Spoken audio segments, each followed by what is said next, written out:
has taken over. Let's go. It's Ferrall. Coast to coast. Steaks, chicks, stacks. You and I are going to make a lot of money. It's Ferrall, coast to coast.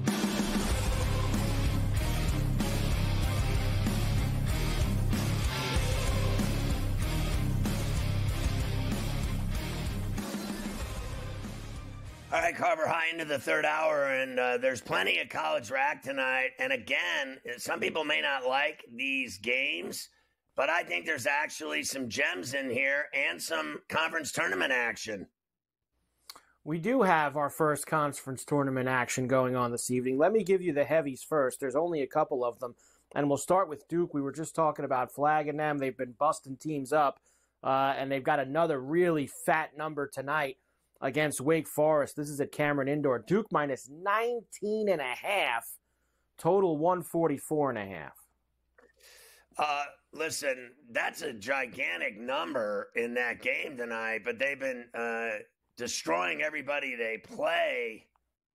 I don't like Wake, but oh my God. Yeah, I would probably still lean Duke to win this game by 20 at Cameron Indoor. They're just that much better. They really are. And you know what's funny about them? They got injuries left and right, and they still win by 30 and 40 points. Like, they just cook everybody. Now, they did actually play already this year. They played in Winston-Salem in January, and it was actually one of the closer games Duke's played in conference. They only won by 7 in Winston-Salem. It was a 7-point Duke win. We know how badly Wake Forest needs the game, but Duke is just so good. I'm laying it.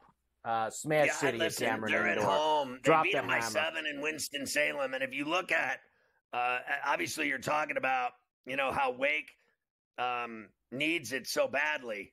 They barely beat Notre Dame. They lost to Virginia, lost to NC State, lost to Florida State. They have not been playing well. And now you got to go to this place, this den of iniquity, and play them. Now, look, I don't think it's the worst bet in the world to take the 19.5.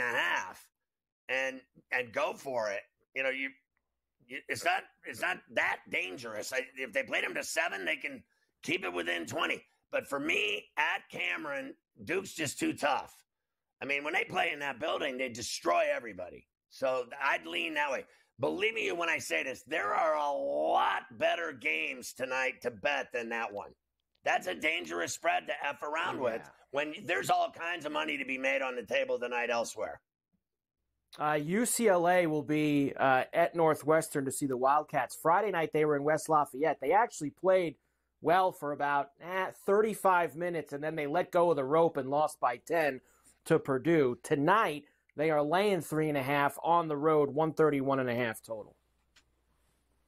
I mean, I think Northwestern's going to give them a game. They're at home, and I think Collins will have them jacked and lit. But I do think the Bruins are 5 or more points better than Northwestern. They need to, win this game. They got smoked in West Lafayette. This is a game that's there for the taking. For me, this is like Indiana playing at Washington the other day, and just handle your business. You're better than them. Just go do it. And this is what UCLA's got on their sheet tonight. They got to play a team they're just flat out better than. So go do it. Beat them. And the bigger game tonight is in the Big 12, where Kansas, who's had all kinds of problems, lost at home to Texas Tech on Saturday, visits Houston, number 3 Houston, minus 9.5 for the Cougars, 132.5 the total. Yeah, I think Houston will shut Kansas off like a water spout. I mean, they are literally going to shut them down.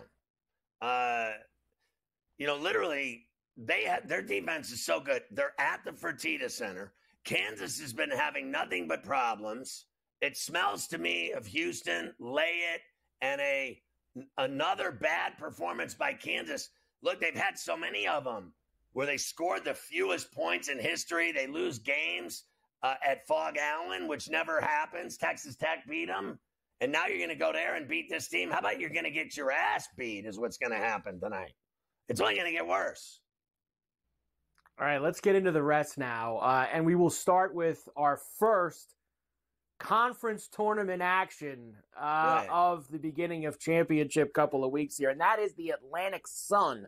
They will have their quarters tonight These are all at the better teams' home floors. So we have Austin Peay at North Alabama. Queens is at Florida Gulf Coast. Eastern Kentucky is at Jacksonville. And Central Arkansas visiting the 1 seed Lipscomb, who's laying a healthy number of, I got it down to 19.5 now.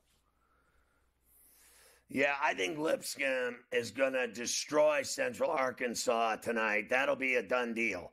The one game that you could take a shot on is Eastern Kentucky. They're as good as Jacksonville, and they're getting that 2.5 on the road. They're as good as them.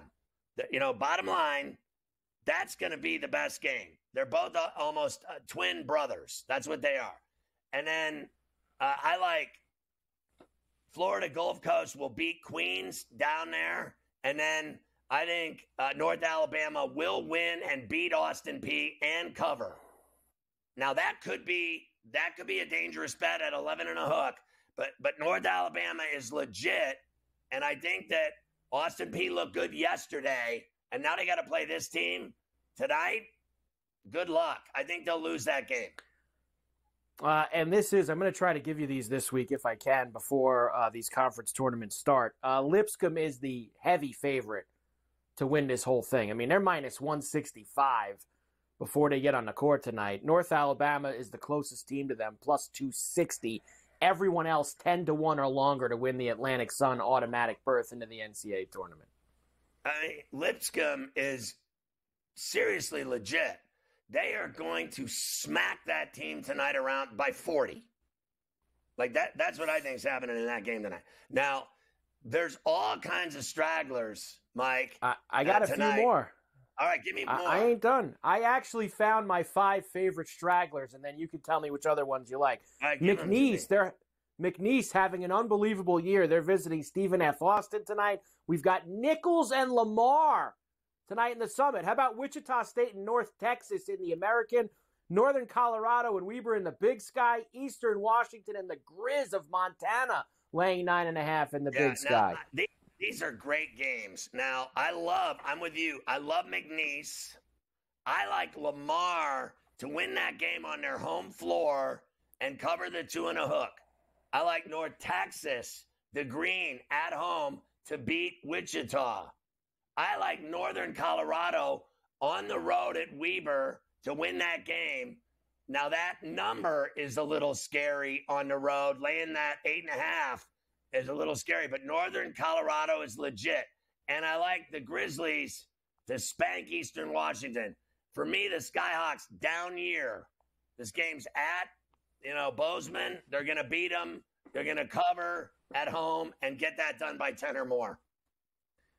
Of course, that McNeese team, that's Will Wade's team, Scotty. Remember, former LSU coach. He's coaching McNeese, and they're going for their 25th win tonight. And winning again. Obviously, everyone hates him, but all he does is coach and win. Is there any other stragglers you want? I know there's some other MEAC games, etc. What else you like? I like Portland State over Sac State. I like Montana State over the Vandals of Idaho. I like Jackson State over Prairie View A&M. I like Coppin at home. I like Corpus Christi at home. South Carolina State at home, laying the 9.5 to Howard. I like Incarnate Word getting 3.5 at Northwestern State. I like Norfolk State laying 5.5. I love Houston Christian laying 2.5, and I like Delaware State laying 1 against Morgan, Dexter Morgan.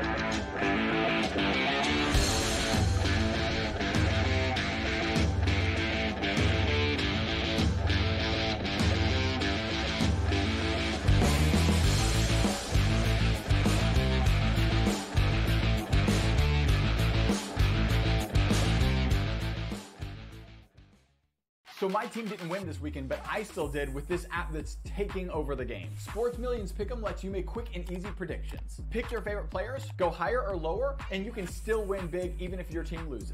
Plus, the multiplier is insane. With just a few picks, you can win big money. So get on it. They've got a welcome bonus to help you start off your winning streak.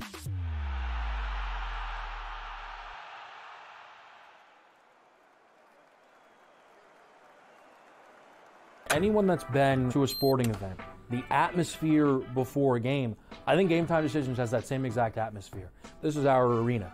This is what we do. There is going to be an energy to Game Time Decisions that you will feel night in and night out. The excitement you get when you lock your bets in, when you're figuring out what you want to do, we can zone in on the biggest games each night. I want this to be the place that people come to before the games start so they feel as ready as possible to lock in their cards. We are going to hit every single one of those markets that you need to know about. We're going to go through every single thing, and I've got a great team behind me that's going to help me get the job done. There is not going to be a better place, I promise you, than Game Time Decisions to get that new information, react to it, and be able to then bet accordingly. We will have everything at our disposal, and we will use that to our advantage.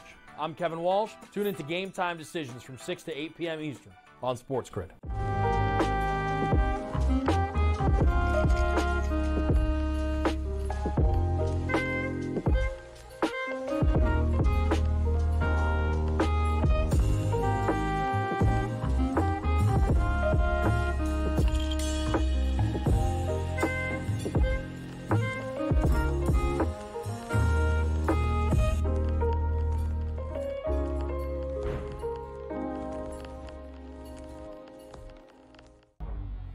Two guys that can do it all. Too much electricity this morning. This is a good time. We're having a lot of fun. I had to do a triple take. Ka-ching! Why? Because of parity. I didn't mean to offend. Yeah, it's not going to happen. Load management is a dirty word. Let him rip. You know what? Circumstances provide the results. What? How do you do this once? Oh, Donnie, you got such a good show there. A network that is booming.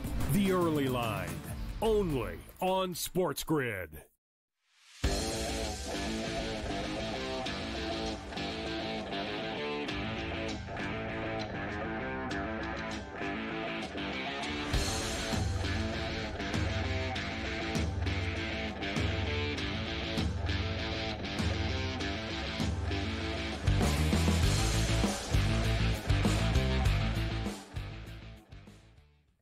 All right, a little programming note for tonight on SportsGrid. Obviously, after this show at 6 Eastern, it's Game Time Decisions with the Kevin Walsh. At 8 o'clock till 10, it's In-Game Live with Scotty Wetzel, Opposite Picks, and the mayor of Miami, Joe Ranieri, our boy. And at 10, it's Sports Rage with Gabe Morency until midnight. All on SportsGrid TV, on SportsGrid Radio tonight from 8 to 10. It's Carver and Lisi. All tonight on SportsGrid TV and SportsGrid Radio. It's smarter to be on SportsGrid. I hope you've embedded that in your family, that they all know. Even the young children need to know. I've had a lot of fans telling me they watch everywhere I go. It's important that everyone knows. It's very important. I agree. It is very important that everybody does know. All right, lots of NFL. Let's go here. The Bengals made it official today with T. Higgins. We already knew they were going to do this. He'll make $26.2 million on the franchise tag if no extension is reached or no trade happens. Of course, it's the second year in a row that the Bengals are using the tag on Higgins, so he's not happy, and they wouldn't be able to do it again next year if it got to that point. 26.2 is not a bad amount of money for next year, but it's the security, Scotty, that of course he seeks. Well, look, there's not going to be a deal done now before the season because they've already got him right where they want him. They tagged him again, and that's what they're going to give him. That makes Godwin the number one receiver on the market now in free agency for available players. And then Tampa's going to have to deal with that, and they're either going to give him a deal or he's going to go somewhere and make a lot of money. Higgins will get a deal. You know, I actually believe now that they've screwed him twice, that they're going to give him a deal to stay in Cincinnati. I think he's going to get a deal eventually here at some point during this season. But there's no reason for him to do it now. They tagged him, so they don't have to worry about it right now. And there's nothing he can do about it. So he can be angry all he wants. The fact of the matter is, what did he make? $22 million last year, and he's going to make $26 million this year. It's not like he's having financial problems. And I got to tell you, I think they're smart because even though I think they're the cheapest team in the NFL, I really do think Mike Brown is the cheapest owner. And none of the players have the stones to say it, so I'll just say it for him. He's a cheap ass. That's just all there is to it. He don't want to do any deals ever. I can't even believe he paid Burrow. And now he's got to pay Chase. And that's the only priority that they have. And then they're going to, at the end of the day, they'll give, I think, Higgins a deal. Sometime at the end of the season, he's going to get a deal to stay in Cincinnati. You know why? Because they know he's a badass. They know how good he is. If they didn't, they would have already let him walk. They would have let him go. They won't let him go because that's how good he is. This guy is still, in my view, I hate to say it because I'm a Steeler fan, but he is really one of the premier, big, long, tall receivers in the NFL that just always comes down with the rock. This guy makes huge plays every week. And, Chase gets all the credit. Burrow and Chase get all the juice. Meanwhile, I flat out think the guy Higgins makes all the plays. He makes all the tough catches. Chase makes all the, pretty wide open. He gets wide open and catches touchdowns. I won't deny his brilliance. But I think the guy that takes all the hits and shots and makes the catches that are impossible and danglers on the sideline is Higgins. And remember, in the Super Bowl, he's the only reason they had a chance to win the Super Bowl, and they effed that up by not giving him the ball more. He had 2 touchdowns, and they screwed that up. That Taylor coach screwed that up so bad. I can't believe he's still the coach because they only had one guy making plays that day, and it was Higgins. And they would have won the Super Bowl if they threw to him on 3rd down and 4th down instead of, 3rd and 1, 4th and 1, you don't throw to him. That's as dumb as not giving Marshawn Lynch the ball at the 1-yard line for the Seahawks against the Patriots. The 2 worst blunders I've ever seen in the Super Bowl are those right there. And I'm right. We did have a trade over the weekend. The 49ers did send Deebo Samuel away. He goes to Washington for a 5th-round pick. Washington will be picking up all of the tab on Deebo. So I think that is a smart move based on his injury history. And I also think there's, rumors again circulating that they want to trade Brandon Ayuk to the Steelers. That started up again because he blew out his knee, and now they don't want to give him that money because of his knee. They don't believe in him anymore because he got the money and he blew his knee out. So they do not trust his knee. That's what that says. If they're talking to Pittsburgh, if that's even remotely true, then that's exactly why, because they don't trust him. They gave him all that money, and he blew his knee out 5 minutes later. Will be obviously a lot tougher this year because he's coming off blowing out his knee and getting that $120 million. And they got to give all that money to Purdy here any day now. Purdy's going to make $60 million plus. And I got to tell you, he ain't worth $60 million plus. They think they're going to give it to him, and they're going to rue the day because that guy. Do you think he's going to just keep getting better? Is that what you're going to tell me, or was he actually regressing before your very eyes this year? Because I think it's that. I don't think he's going to get better than what you've seen over the last couple of years. I think that there's some ceiling there. That potential. I agree. I think he's already hit doesn't that mean ceiling. Doesn't mean he completely sucks. I mean, he's been better than some other guys around the year, but I don't know if you're going to get beyond. Let me ask you a question. Do you believe for one effing minute that Dak Prescott is worth $60 million a year, or that guy Purdy is? No, I do not. I believe Joe Burrow is. I do not believe either.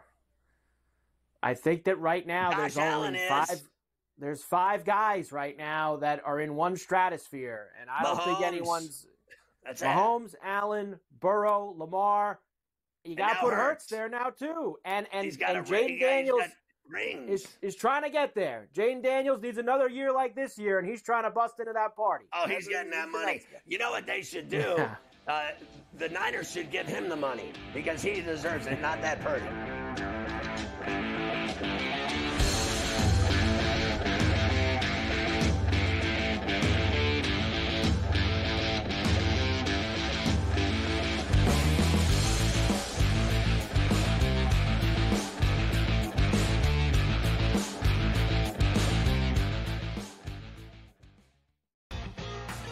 Is that kind of helpful when it comes to preparing for a major? Is that you're just like 1 foot in front of you at this point? Ideally come to a place here at Bay Hill where I've had good success in the past. I've only played it the last 21, 2, 3, and 4. So, but I've played it well, and I really liked it that we're heading there with where I'm at right now. I think it's going to tell me a lot.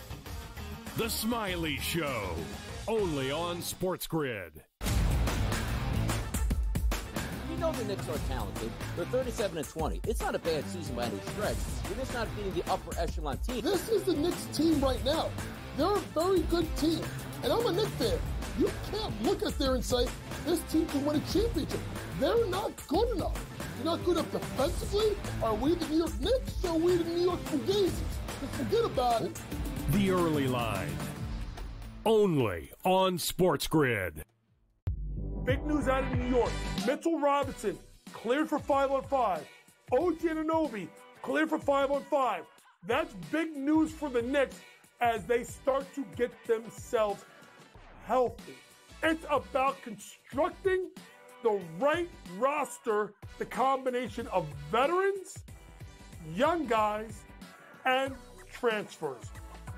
Betting above the rim, only on SportsGrid. I guess this is the battle for second place in the NBA's MVP. It's been Shai Gilgeous-Alexander. He was like minus 250 a couple months ago. Then last month it was 3-1. I think it's now up to minus 440 here. Voter fatigue is a real thing, but there is a chance for him to maybe go on a hot tear, go on a stretch that maybe opens the conversation back up a little bit. I wouldn't say Shai's completely out of the woods just yet. Newswire, only on SportsGrid.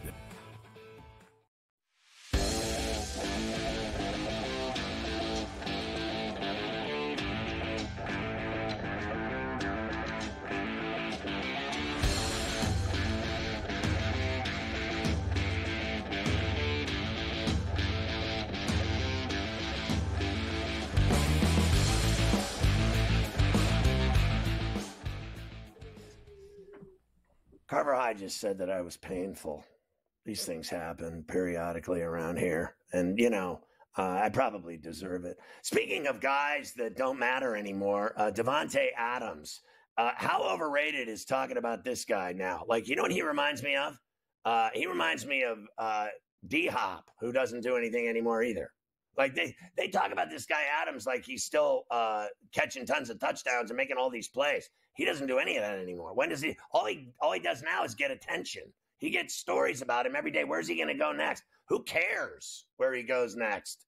I'm not afraid of him anymore.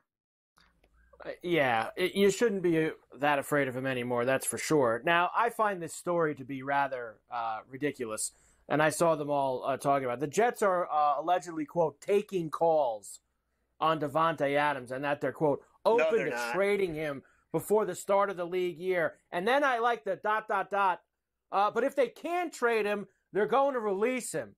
So then why the hell would anyone trade for him if they're going to release him? Why would you give up anything when you know they're going to... Who wants a guy with a $37 million salary cap hit next year when the team's going to release him if they don't get a trade? Why would you do that? How about this? Because they're so stupid. They're so anemic as a franchise that I can't even fathom that they would say that. I don't even believe that they are that dumb that they would say that. We're taking calls on him, but we're going to release him if we don't get a deal. That's the dumbest thing I've ever heard. But here's the deal. I don't believe for 1 minute that anyone's calling about him. No one. It's what you just said. Who in their right mind wants that bar bill? Nobody guy, wants that bar bill. I'm not paying that tab. No. There's only one place this guy's going. And you know where this is going to go. He's going to follow his buddy if anyone picks him up. That's how this is all going to work out. It's so stale. The Rodgers and Adams, it is stale, they should do. Those two should get married. They should get married. Then they could have a real story. They'll have a new podcast, get a new show. If the Jets trade up from number 7, which they're one of the teams that allegedly has called the Titans about doing that, they would want Cam Ward if they were able to get up from number 7. Into that top spot of the draft. Do you really believe that the Jets are going to pull off a trade to get the number 1 pick in the NFL draft. You know what this is? This is garbage time. This is spaghetti noodle time. We're now throwing noodles against the fridge to see if the noodle's done, see if it'll stick. Let's see if we can create a story. Here's what we're going to do. We're going to have the Jets go to number 1 and get Cam Ward, and then he's going to I can't even take it. It's so embarrassing. It's a so noodle story. Spaghetti noodles. The Eagles they are going to release 6-time Pro Bowl cornerback Darius Slay. Of course, he's been a big part of what they've done the past couple of years. He's going to be out in Philly looking for a new home. He might end up back there.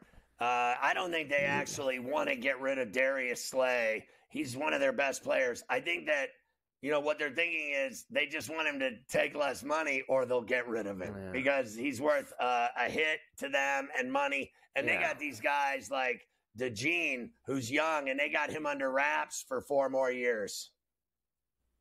The Cowboys have started talking contract extension with Micah Parsons. Well, God bless and good luck. It's probably as painful going through contract negotiations with him as it is listening to his podcast. So good luck to them with Micah Parsons. Dak Prescott expects to be healthy for the Cowboys opener. Well, God, I hope so. I mean, he missed the last 2 months of the regular season. We got 7 months until opening day. What? He tore his hamstring, right? And remember this, just so we got this down pat and everything. They don't win with either effing one of them, Parsons or Prescott. They don't win with either effing one of them. Like they gave one guy $60 million. Now they're going to give this other clown a ton of money, and they don't win with him. He's the most overrated player literally in the NFL. Like he gets talked about like he's Lawrence Taylor, and meanwhile he doesn't do anything. He doesn't do anything, and he doesn't even win. Like, can we get a guy that wins? You know what I mean? Like, can we get a player that makes tackles and they win? I mean, honestly, like, for the money, TJ Watt does more than Parsons. He makes tons of hits, tons of sacks, and they win. And they go to the playoffs, and then they lose. He does more than that Parsons. I'd say every single day of his career. I think Parsons is the most overrated player I've ever seen in my life. And he was created by this ESPN and all these other people that just create superstars.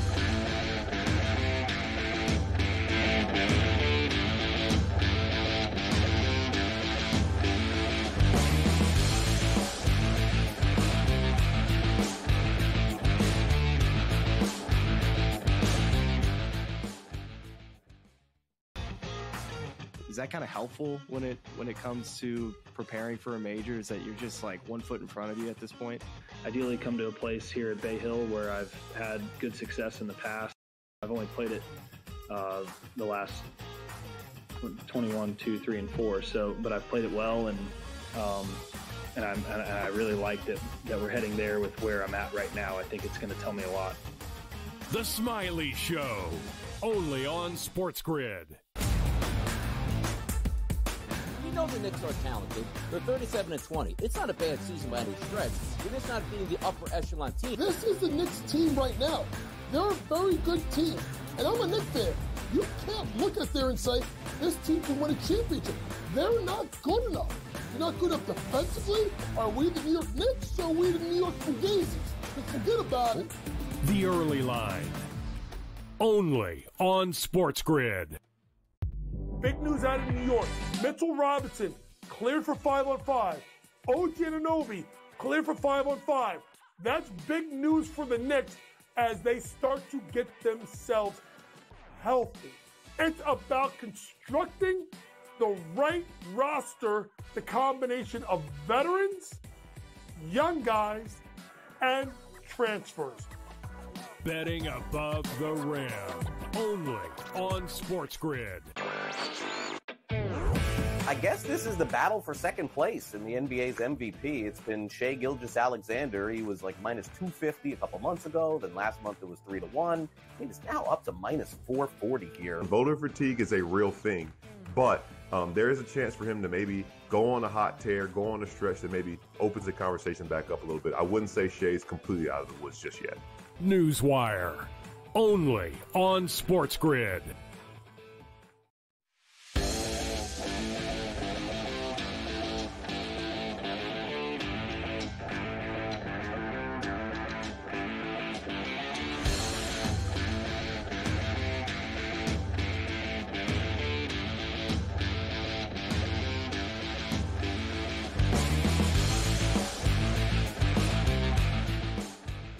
And around the stretch they come. All right, Carver High, as we head for home, we're still talking NFL skinny. Yeah, last couple things. The Eagles, of course, are very interested in Myles Garrett. That's probably part of the reason why they're cutting Slay and not bringing other guys back. The Bills allegedly want to make an offer as well. Cleveland, though, of course, is still standing by their we're not going to trade him thing that they're doing over there in Cleveland. So we'll see how well that goes for them as we get further down the line. Free agency does open next week, the 12th. Teams are eyeing Raiders tight end Michael Mayer ahead of free agency, who's a good tight end from Notre Dame that they never used properly. So he'll be available for anybody to go after. Here's another moron team that doesn't know whether they're coming or going. Like, who in their right mind over there is so stupid not to use this guy? He's a great player, and they don't use him. I guess because they got their boy out of Georgia or something, so they just don't want him anymore. Yeah. Well, they took Mayer to a couple of years before that. Never really got him that involved in the offense, and then when Bowers came this year, they really weren't going to get him involved in the offense. And Bowers was such a monster, so that's going to be a good grab for somebody if they can get their hands on him. They're also let Desmond Ridder know that he won't be coming back. That's actually something good that the Raiders did, not bringing Desmond Ritter back. So that's actually in the good pile. Boy, that guy, his stock has dropped like, a rock. Finished. Rams and left tackle Alric Jackson have agreed to a 3-year, $57 million extension. He'll get $35 million guaranteed in that. Jimmy Johnson finished with Fox. He's shutting it down, Scotty. Jimmy Johnson, after 30 years there on the desk. He is 81, and I think that, I know Terry has said he wants to go till he's 80. I think somebody in that family, that big family, he does that TV show with his 15 kids and everything. And he's right. Like, no one can let him, no one has the stones to tell him he's shot and that he should quit too. And then I can't even believe those TV executives still put up with it. It's gotten so bad with him. Like, honestly, let's stop being nice, okay? He's finished too. That's just the reality of it. And but they let these guys work till they're 80 years old. It's unbelievable to me. It really is stunning. I can't fathom that guy, Shanks, whatever his name is, I can't believe that he has 80-year-olds on the air. I don't care who they are. I don't care who you are. When you're 80, Christ almighty, doesn't anybody have grandchildren? They want to take them to the park? It's an opportunity for them with him going out, revamp the show. Revamp the show. So stale. It's not even funny. Out. On the Super Bowl, I want to kill myself, that 8-hour pregame show. It was so awful. It's very stale. One quick college football note. Of course, Florida State and Clemson have been fighting the ACC for a while. That's allegedly going to end tomorrow. They're going to vote tomorrow on an agreement that will result in the settlement of their lawsuits against the conference. It's going to create new revenue sharing strategy, solidify the league, blah, blah, blah, blah. Florida State came around when they didn't win a football game all year. Yeah. And look, they're going to get more money, which at the end of the day is what they all want anyway. So there you go for that. How about hockey? Everybody loves hockey.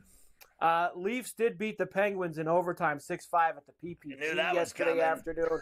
Nylander with the winner there. Austin Matthews passed Darryl Sittler for the second most goals in Toronto history. Yes, go ahead. Listen, you and I both have had to suffer through this hockey season. I got to tell you, I think I tweeted out Saturday when they were losing to the Bruins. It was 2-0 the entire game until the last painful 3 to watch. minutes. And then it was 3-2 final. But believe me, don't be fooled by the score. What I tweeted out was, honestly, that place is like a morgue. It is literally, the fans were sitting on their hands, a famous saying in sports, when no one's cheering and no one's entertained and there's no noise in the building. That's how bad the Penguins are. I was watching the game against the Bruins. They're so bad that, you can hear a pin drop in the arena. That's when you know your team sucks, when there's absolutely no excitement at all. And you're paying, you know how much they charge to go to games there? $200 a ticket if you want to sit in a good seat. $200 a seat in a good seat, in a decent seat. A decent seat's $200. A good seat's $400, $500.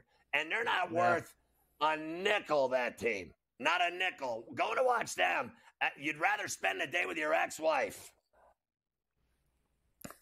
Ovi scored on Saturday for the Caps. He's 11 goals away as he's trying to get that done before the season ends. Connor McDavid, third fastest player to reach 700 assists over the weekend, 699 games. Gretzky, 478, and Mario Lemieux, 579, of course, faster than McDavid on those marks. The trade deadline in the NHL is Friday, so we have that coming up this week.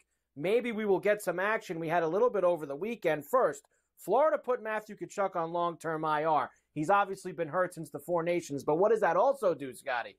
This is like the Vegas trick from the past couple of years. So they put Tkachuk on long-term, frees up $8.7 million on their cap, and now Florida maybe can add themselves another player aside from the one that they added over the weekend, which was Seth Jones. You talked about it with Gabe earlier. You could tell last week from his comments he was going to be out of town. Spencer Knight, their goalie prospect, goes back to the Blackhawks and a first-round pick. And I saw Knight's going to play tonight. They're getting him right in the mix, the Blackhawks. He's been a very highly touted goalie prospect for a while. He's played a little bit in Florida. Now he'll get a chance to play in Chicago. Well, I think the Panthers are showing how smooth they are now. They're a lot like the front office of the Knights, who know how to use that money to bring in the right players at the right time, right at the playoffs, to make their team go over the top, and talent-wise. I think that's what Florida's doing. And then as far as this kid, the goalie, good luck. You're about as good as the six in front of you. And their defense is so bad. That team is so bad. That poor kid, he's going to have bruises all over his body. That poor kid. He's a highly touted nothing now because he's playing for the Blackhawks, who play zero defense. Zero. Also, Nashville traded Gustav Nyquist to Minnesota, 2025 second rounder going back. The Rangers traded Jimmy Vesey and Ryan Lindgren to Colorado for Juuso Parassinen, Calvin DeHaan, and 2 draft picks. So you had those couple trades over the weekend. Trade deadline Friday, a lot going on. That Nashville's had an awful meaningless between the Rangers and Avs. That was meaningless. Yeah, it's small parts, moving parts, other things. Both teams obviously will see what they do by the time we get to the end of the week. Roman Josi of Nashville, week-to-week upper body injury. You can pick the injury if you want, since they obviously didn't tell us what it is. So you can decide. There you go. The upper body injury for Roman Josi. All right, we have 6 games tonight. Let's try to get through a couple of them here, and then we'll finish the rest later. Washington is home tonight. Ovi continuing the quest. The Senators are in town. Caps minus $160, plus 132 for Ottawa and a 5.5. Anytime by Ovi, yes. Caps win, yes. The Sabres are in Montreal tonight against the Canadiens. Habs favorite at home tonight. I've got it actually jacked up to minus $120 now. Sabres at even money with a big 6.5 total. Yeah, so those numbers there are wrong. I'm still on the Habs at the Bell Center. Rivalry game tonight. Panthers and Lightning getting together this evening. Minus 126 for the Panthers, plus 105 for the Lightning, and a 5.5. How about the Lightning on the road going across the Alligator Alley and stunning the Panthers in Sunrise? No Matty, no dice. Give me the Lightning. Islanders and the Rangers. Remember, they played last week at the horse track. Rangers beat them 5-1. Tonight they're at the Garden. Rangers minus $125. Islanders plus 105 and a 5.5. I mean, they got their ass beat so bad by them. How can I not bet on the Rangers? I agree. I think the Rangers beat them again tonight. Sharks are in Toronto. Heavy lumber game of the night here. Lay the goal and a half. Minus 400 for the Leafs and a 6.5. And one more. Kings and Blackhawks. Get it LA, quick. lay the goal and a half. They're going to kill them. There you go. There you go.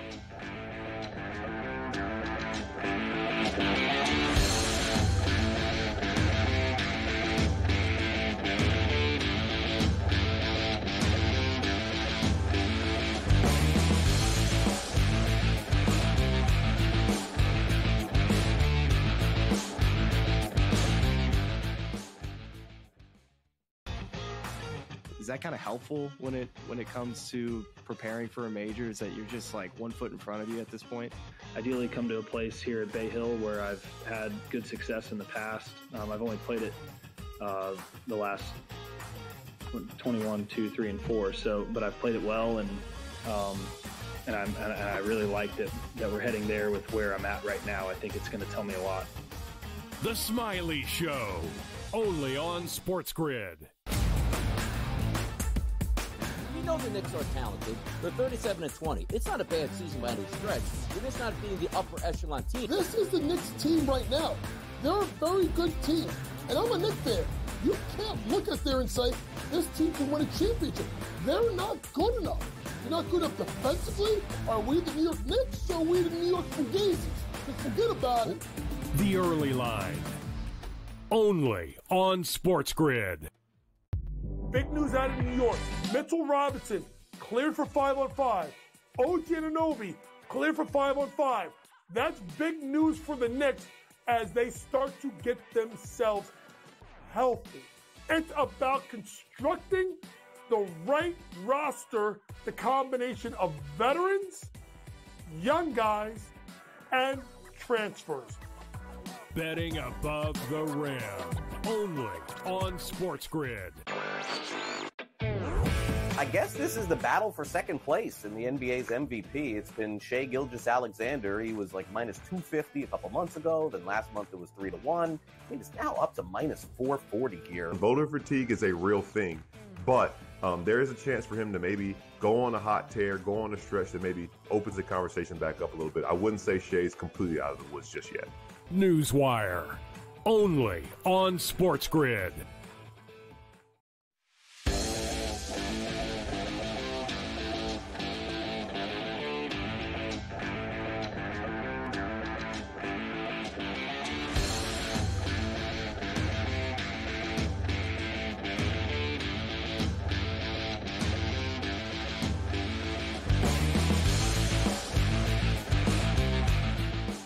I always love having Scoop Mish on Coast to Coast.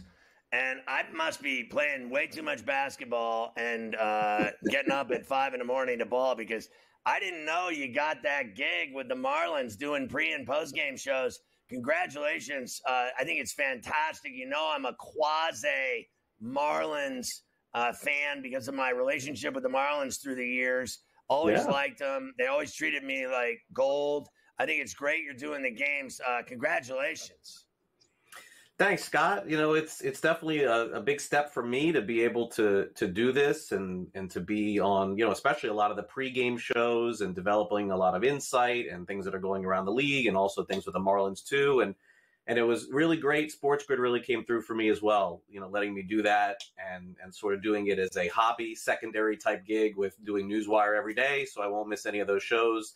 All night games throughout the season, the day games, I'll be here with everybody else. But it all starts for me with that gig with the FanDuel Sports Network opening day will be my first game. That's just fantastic. So how are they going to be? You've, you know, obviously seen them now from the jump, and you're going to be a part of it. What are we looking at here with this young club?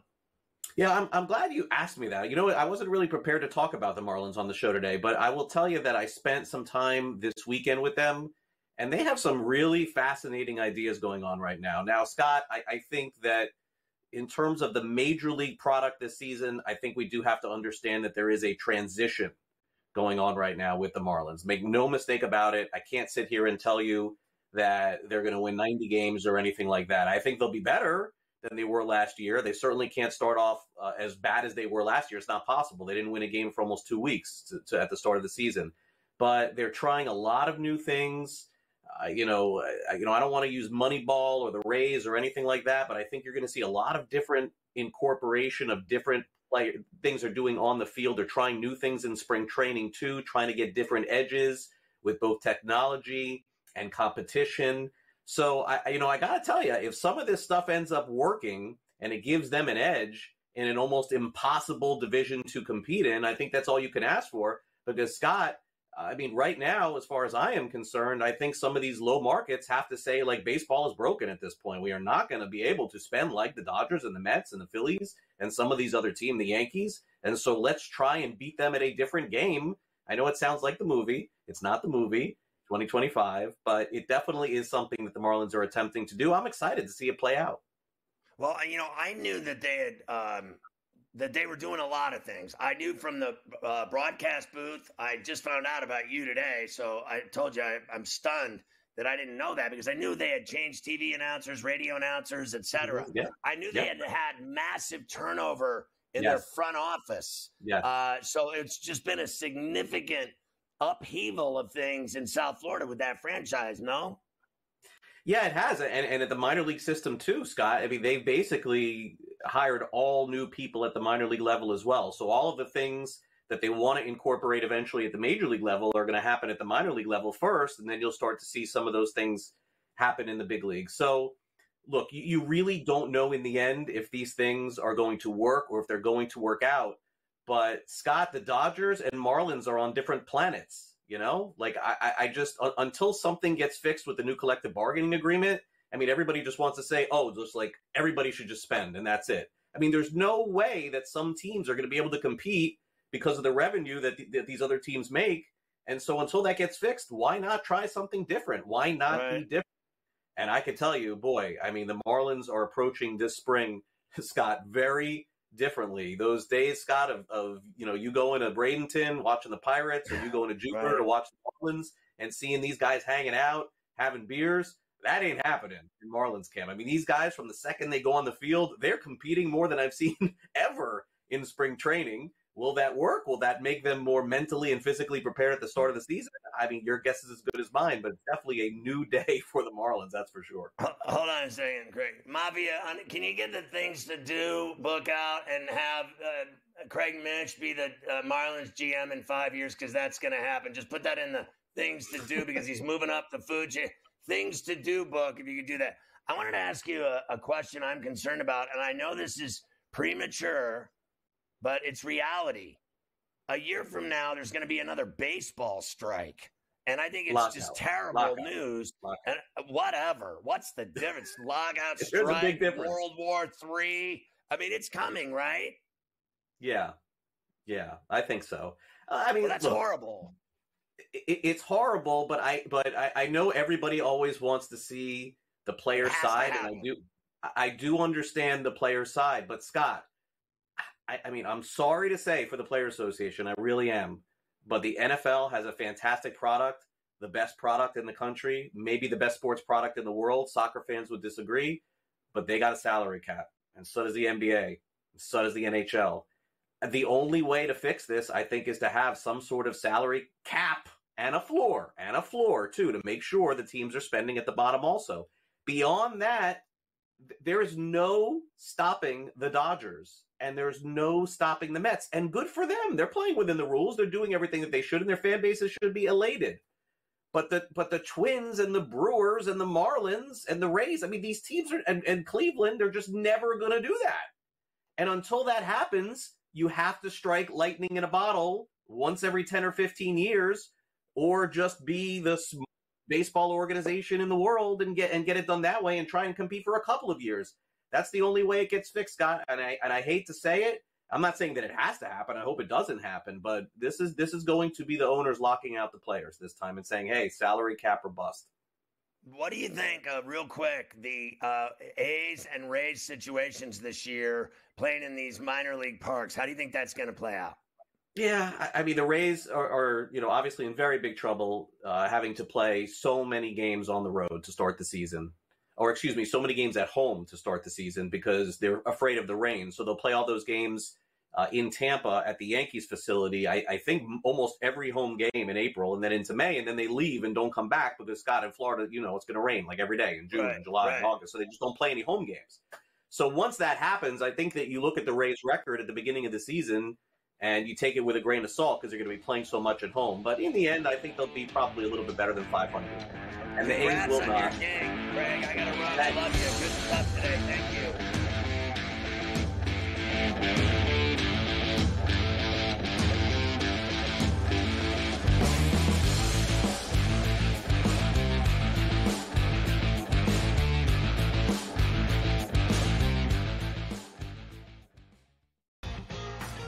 is that kind of helpful when it comes to preparing for a major? Is that you're just like 1 foot in front of you at this point? Ideally come to a place here at Bay Hill where I've had good success in the past. I've only played it the last 21, 2, 3, and 4. But I've played it well, and I really like that we're heading there with where I'm at right now. I think it's going to tell me a lot. The Smiley Show, only on SportsGrid. We know the Knicks are talented. They're 37-20. It's not a bad season by any stretch. They're just not beating the upper echelon team. This is the Knicks team right now. They're a very good team. And I'm a Knicks fan. You can't look at there and say, this team can win a championship. They're not good enough. They're not good enough defensively. Are we the New York Knicks or are we the New York Fugazis? Just forget about it. The Early Line, only on SportsGrid. Big news out of New York. Mitchell Robinson cleared for 5-on-5. OG Anunoby cleared for 5-on-5. That's big news for the Knicks as they start to get themselves healthy. It's about constructing the right roster, the combination of veterans, young guys, and transfers. Betting above the rim, only on SportsGrid. I guess this is the battle for second place in the NBA's MVP. It's been Shai Gilgeous-Alexander. He was like minus 250 a couple months ago. Then last month it was 3-1. He's now up to minus 440 here. Voter fatigue is a real thing, but there is a chance for him to maybe go on a hot tear, go on a stretch that maybe opens the conversation back up a little bit. I wouldn't say Shai's completely out of the woods just yet. Newswire, only on SportsGrid.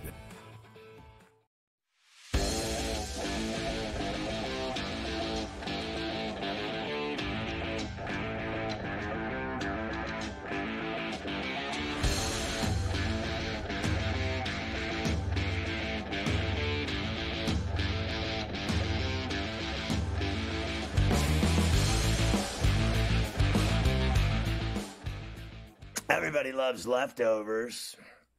Everybody does love leftovers. Why don't we start with a lot of baseball stuff? I know you mentioned some things with Craig, but I got a bunch of other things. The Brewers signed Jose Quintana. Of course, he was with the Mets last year, did a nice job there. Ohtani hit his first home run of the spring and his first at bat. That was on Friday night. Immediately an Oppo taco shot. I'll give you those MLB home run leader odds tomorrow. Dodgers pitcher Roki Sasaki will make his spring debut tomorrow as well. Giancarlo Stanton will start the season on IL with his injuries to both his elbows, so he'll be gone. How about this DJ LeMahieu, injured his calf in his first game of the spring on Saturday. Awful. Just cut the cord already. Like, just get rid of this guy. He's just dead weight. Braves catcher Sean Murphy, bad news for him. 4 to 6 weeks, cracked rib. He'll miss opening day. Pirates, the bright starting rotation, Skeens, Keller, Jared Jones, Bubba Chandler, Thomas Harrington, young arms aplenty in Bradenton. Patty. The problem is, we'll call him Patty. Problem is, they can't hit. They have Tommy Pham leading off this year, so that's going to be a problem for the Buccos. Major League Baseball Players Association Executive Director Tony Clark already providing the doom and gloom, predicts a work stoppage next season amid CBA negotiations. Unbelievable. With that, Rob Manfred is reviewing a bid from Pete Rose's family to reinstate Rose. Of course, President Trump's involved in this too, saying that he will posthumously pardon Rose so he can get in the Hall of Fame. We don't have anything else to do, anything else going on. Well, you always said they'd wait till he was dead. I told you, as soon as he dies, they're going to get him in that Hall of Fame, and it is going to happen. The golf from the weekend. How about your boy, JoJo Highsmith? What? Who? The guy with the bucket hat wins the COG, the Cognizant Classic. Now, let me tell you something about JoJo. This is a guy that consistently is in like the 200 to 300 to 1 range. He made the cut on the number on Friday, and then shot 64s on Saturday and Sunday to boost himself into the lead. Jake Afternoon Knapp, who shot that 59 on Thursday, did you see him throw his tournament away on the 11th where he decided to hit that ball with his foot in the water? Didn't go I anywhere. saw it. He triple bogeyed 11, and that completely finished him off. So not a good scene for him. We're on to the Arnie this week. Bay Hill in Orlando for a signature event. So let's go. We'll have all the golf throughout the next few days. TGL again tonight, New York.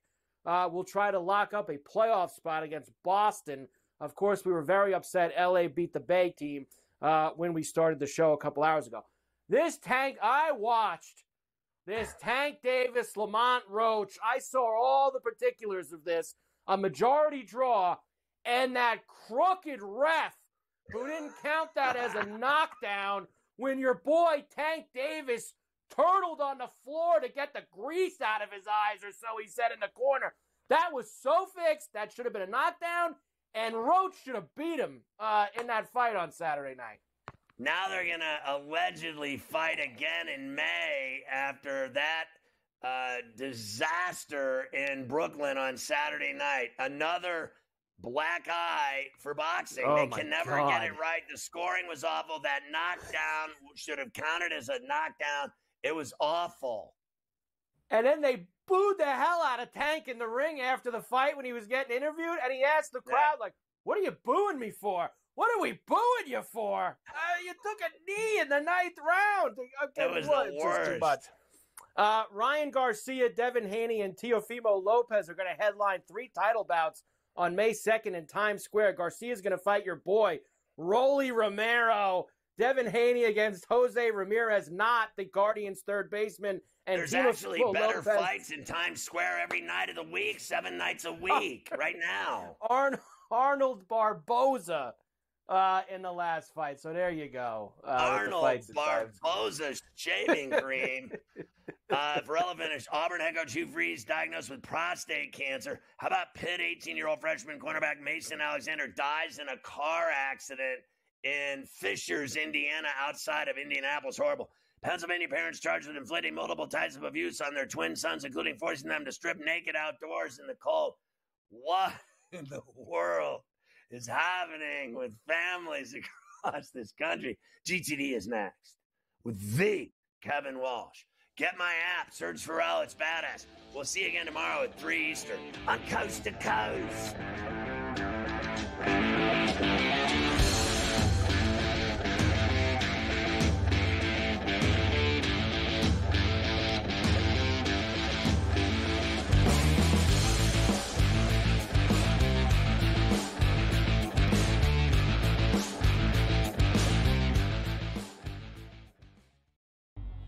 Two guys that can do it all. Too much electricity this morning. This is a good time. We're having a lot of fun. I had to do a triple take. Ka-ching! Why? Because of parity. I didn't mean to offend. Yeah, it's not going to happen. Load management is a dirty word. Let him rip. You know what? Circumstances provide the results. What? How do you do this one? Oh, Donnie, you got such a good show there. A network that is booming. The Early Line, only on SportsGrid.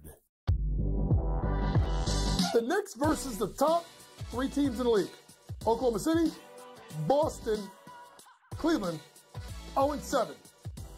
And you take out the 110-104 loss to Cleveland at home in October, and they've lost by double digits every game. The Knicks will make the playoffs. Number 1, do they fix their defensive problems? And 2, are they actually healthy? Betting above the rim, only on SportsGrid. You have Duke the 1, Houston the 2. They're the 2 best defensive teams in the country. I want to see them play for the right to go to the Final Four because I think that would be a kick-ass game. Duke is really great on both ends of the floor. You know, they can score and they can defend, and that's why they win by big numbers all the time, because they're really good on both ends of the floor. I don't trust Houston's offense. Ferrall Coast to Coast, only on SportsGrid. The Eagles got it done. If you back them, you're celebrating. Football season may be over, but the action never stops.